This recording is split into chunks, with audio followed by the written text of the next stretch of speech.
Matthew 17 verse 20 says that if you've got faith the size of a mustard seed, you could speak to the mountain, be lifted up, thrown into the sea, and it'll do exactly as you say. You don't need big faith.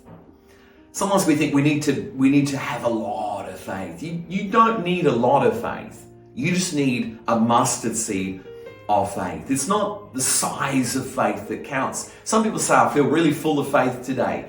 And yet you don't need to be full of faith. We're not here to change Earth and the moon and the sun and Mars. We're just here to change the thing that God's placed upon our heart. And so you don't actually need to be full of this stuff. You just need to have a seed of faith within your heart. That's how faith is seen in the Bible, like a seed. A farmer went and sowed seed in good soil. It's a seed of faith. You don't need more of the stuff. What you actually need, according to the Bible, isn't more faith, it's less doubt. In Mark 11:22-24, Jesus said, have faith in God. If you've got faith, you can say to the mountain, be lifted up. And if you do not doubt, then it will be done for you. So it's important for us to not stress and not think, gosh, I don't feel mighty. I'll say this about faith, that faith isn't a power source. Faith is more like a key. It opens a large door to the treasury of heaven, but it itself's like a check, it's like a key.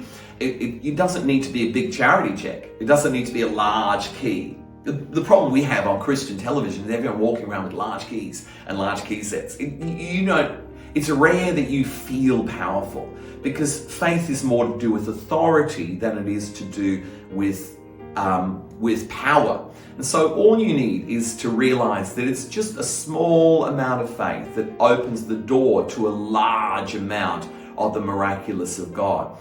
When you realize that, then you can be quite comfortable thinking, hey, I don't actually need more faith. What I need is less doubt. And the way to create that is to create environmental conditions, to get involved in climate change. You can't create faith, but you can create an environment where faith is more conducive. And Jesus did that with Jairus' daughter, the healing of Jairus' daughter. She was dead. Jesus said she's asleep. But when he went around to the house, he didn't take all his disciples. He only took 3 of them, Peter, James, and John.